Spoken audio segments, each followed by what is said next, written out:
Welcome to the Prospective Doctor Podcast, where we will provide essential information for pre-medical students and those already in medical school. Listen each week for tips on how to improve your application and gain an acceptance to medical school.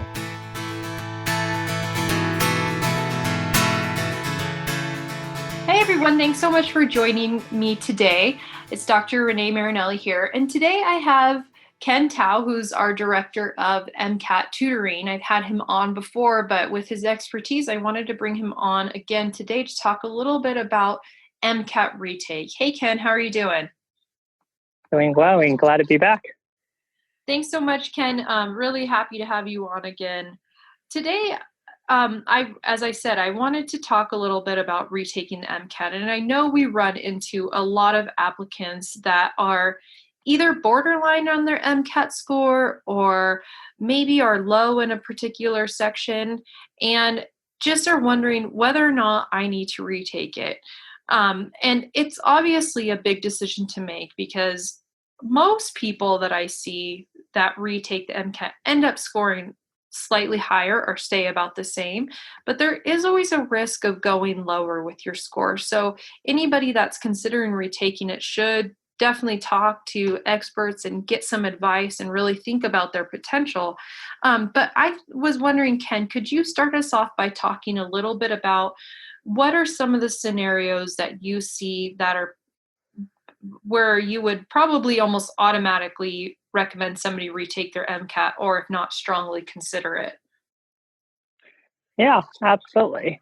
So generally, I think the first thing for students to do when they get their MCAT score is to take a look at their numbers, namely the GPA as well as the MCAT. And often it can be very helpful for these students to take a look at the average GPA and MCAT scores of the target schools that they're looking to apply for. And as with all students, they're going to have some target schools, some reach schools, and some safety schools. And generally, I would say if there are students whose scores are below their safety schools, then generally they should definitely retake the exam. Now, of course, that's going to be situational for each student in terms of what they consider their safety schools to be, but at least we can say in general that the average MCAT score for matriculants for the most recent application cycle was about a 510 to 511. So with that, generally, most students who scored a 507, 508 or lower than that, we would generally recommend that they just go ahead and retake the MCAT exam. So that's one situation. Another situation that a student should consider retaking the MCAT is if their score is not balanced. So we get this very often with students who did very well in the science sections, maybe got 128 to 130 on the 3 science sections, but ended up with a very low CARS score. So in some of those situations, if you got a 123, 124 in CARS, those are situations where your MCAT score is going to look a bit funky to medical school admissions committees. So in those situations, I would often ask the student to consider retaking the MCAT as well. Yeah, absolutely.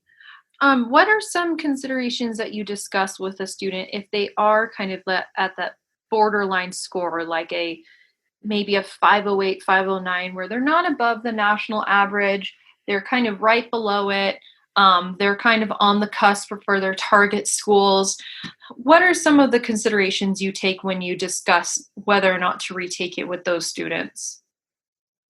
Yeah, so I think it is important to recognize that even though the average score for matriculants is 510, 511, it doesn't mean that you can't get into medical school with a 508 to 509. So for some of the students, if the rest of their application is very strong, if they spend the time writing fantastic personal statements and essays for their medical school application, they might be okay.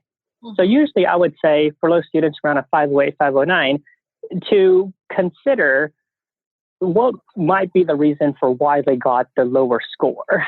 So the first thing that I would want to know from the student is, how are they doing on the practice exams? Were they scoring higher on the practice exams and their actual MCAT score is lower?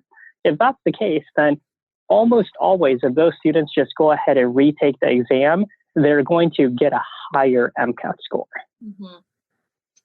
Yeah, that's definitely a consideration. And going along those lines, lots of times for those students that I find that are kind of borderline, I I just ask them to kind of think about it. Do you think that you have the potential to do better? Were there areas where you could have improved in your studying, or maybe there was deficits in your studying? And I think it's kind of having an honest assessment of your preparation for that initial MCAT and see if there were really areas that you could improve upon.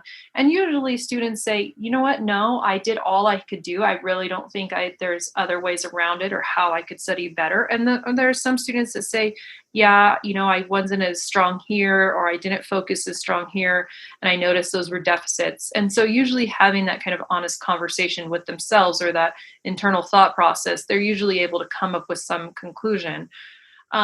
Going off of So that. one thing that I'd actually add there is that self-evaluation you just discussed is really important for the student to do, but sometimes it can be tough for students to do it by themselves. Sure. Because there are a lot of pre-medical students that are really hardworking. So they put in a lot of hours into their prep. They did a lot of reading. They did a lot of practice questions, and they're really at a loss of why they scored lower or not as high as they wanted on their MCAT exam. So in some of those cases, I would definitely recommend the students to try to reach out to an MCAT expert, because an MCAT expert is able to ask the students questions about how they prepared for the exam and actually be able to pick up on perhaps some of the mistakes that the students made. So some of the things that they didn't do in their studies that they should have done, or perhaps some things that they did for their studies that weren't very helpful for them. So definitely having an expert can help with that self-reflection. Yeah, and that is such a great point, because it is definitely hard, especially if you've taken the MCAT only for one time. And this is kind of one of those first big standardized tests that most pre-medical students take. Most people haven't taken tests like this before. So it is hard to have that balance of what I did right, what I did wrong, especially when you're new to this. That's a great point. What are your recommendations for those students that maybe did low in just one section, like the cars section? Do you suggest that they kind of start from scratch with studying? Do they stay and study everything all over again, or do they just concentrate on that one section? How do they go ahead and try to mediate really having a good score but unbalanced score? Yeah. So certainly for those students, they want to focus more on that section that they scored the lowest on, but they also don't want to forget about the other sections, right? They don't want, the higher sections to drop and the lower sections to go up. So, everything kind of smooths out.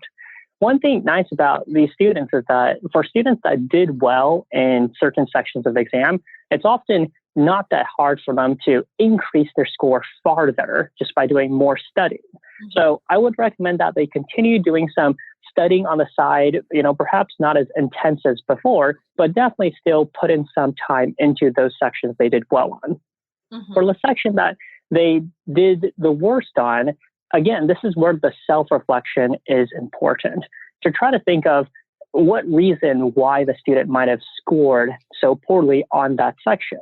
So for instance, if that section is the cars section, they definitely want to think about how they were performing on cars practice passages and practice tests. Is this a case where they never got a very high car score in any practice exam? So their actual score is really reflective of their performance over their studies. If that's the case for the student, then I would really recommend that they try something completely different, especially for something like the cars section that, some students just think, oh, I just have to read the passage and then read the questions and then figure out what's going on. But these days, there's so many different strategies and techniques, and they're not common, to certain types of students. Some students like some techniques, some students like some other techniques. So I would definitely recommend the student to try something new, and if that doesn't work, try other things until they find something that works for them to really help bring that lower section up. Mm-hmm. Yeah, that's a great point. I think just kind of, Ken, if you could kind of give us a summary, and I know everybody's situation is going to be somewhat different, But if somebody is, they've had this self-reflection, they've talked with an expert, and they say the best thing to do is to retake the MCAT. What are some general steps that someone can go through to decide how they should go ahead and prep for their next MCAT? And also the question I get very often too is the timing. When should I retake the MCAT? Can you comment on that at all? Yeah.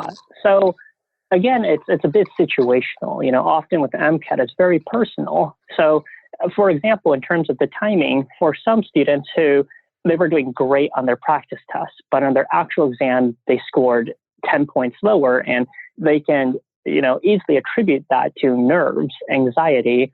Then usually for those students, going through the exam once, the entire test day process is enough to help with that issue with anxiety. And these students can often just sign up for the next available test date and do fine on the exam. Mm-hmm. For other students, the ones that upon self-reflection realized, I got my MCAT books. I really didn't put enough time into reading these books. I kind of just skimmed some sections, but, really didn't go through most of it. And I also didn't do as many practice tests as I could have. For these students, I definitely would not recommend just signing up for the next test day available. That these are students who need to put in significant time into doing all those things they recognize they didn't do the first time.